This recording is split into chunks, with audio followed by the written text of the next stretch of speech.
ये वीडियोज़ उन लोगों के लिए है जिनको लगता है कि इंग्लिश सीखने की हमें ज़रूरत है या फिर इंग्लिश सीखने से हमें कुछ बेनिफिट मिल सकता है। तो ऐसे लोग जो होते हैं वो ये सोच तो लेते हैं, लेकिन उनको दिक्कत ये होती है कि वो इंग्लिश सीखने की शुरुआत कैसे करें, ये समझ नहीं आता। तो ऐसे लोगों को मैं यही कहना चाहूँगा कि वो जो है इंग्लिश को एक पर्टिकुलर टाइम देना शुरू कर सकते हैं। अगर आप बिज़ी हैं, आपको बहुत ही कम टाइम मिलता है डेली रूटीन में से, तो आप 15 मिनट्स या 20 मिनट्स या 30 मिनट्स निकाल सकते हैं। या फिर ऐसे स्टूडेंट जिनको टाइम रहता है, तो वो 1 आवर कंटिन्यूअसली डेली जो है इंग्लिश सीखने में स्पेंड कर सकते हैं। इस टाइम पे आपको करना ये है कि इस टाइम को आप यूटिलाइज़ कर सकते हैं इंग्लिश के साथ में, इंग्लिश सीखने में यूटिलाइज़ कर सकते हैं। जैसे कि आप इंग्लिश की जो कुछ वीडियोज़ जो है उनको आप देख सकते हैं। इंग्लिश रीड कर सकते हैं, बुक्स रीड कर सकते हैं आप।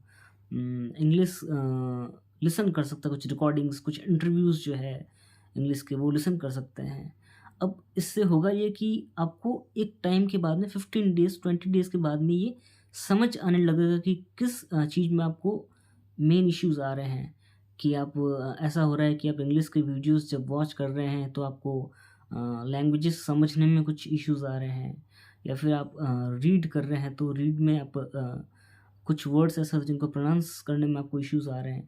तो जब आप कुछ वर्ड ऐसे होंगे जो प्रोनाउंस नहीं कर पा रहे हैं, तो फिर इनका सही प्रोनाउंसिएशन जो है इंटरनेट के माध्यम से, या कोई ऐसा है जो जानता है उस चीज़ को, तो उससे आप पूछ सकते हैं, उनसे आप डिस्कस कर सकते हैं। तो इस तरीके से आप खुद जब आप ट्राई करते हैं 15 डेज़, 10 डेज़, 20 डेज़, लेकिन ये ट्राई आपको डेली करना होता है, तब आप इम्प्रूवमेंट आप पे अपने आप ही होने लग जाएगा। जितना आप टाइम स्पेंड करते हैं इंग्लिश के साथ या किसी भी और लैंग्वेज के साथ, तभी आप उसको जो है अच्छे तरीके से उसमें इम्प्रूवमेंट धीरे-धीरे आपको स्टार्ट होने लगता है।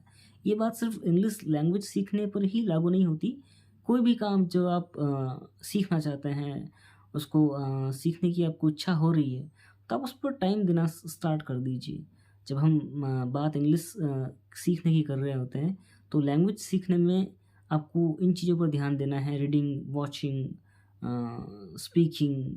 स्पीकिंग जब आप कुछ भी आप वॉच करते हैं, आपको समझ में आता है कि इस वर्ड का इस तरीके से यूज़ होता है, तो आप उसको अपनी डेली रूटीन में यूज़ करना शुरू कर सकते हैं।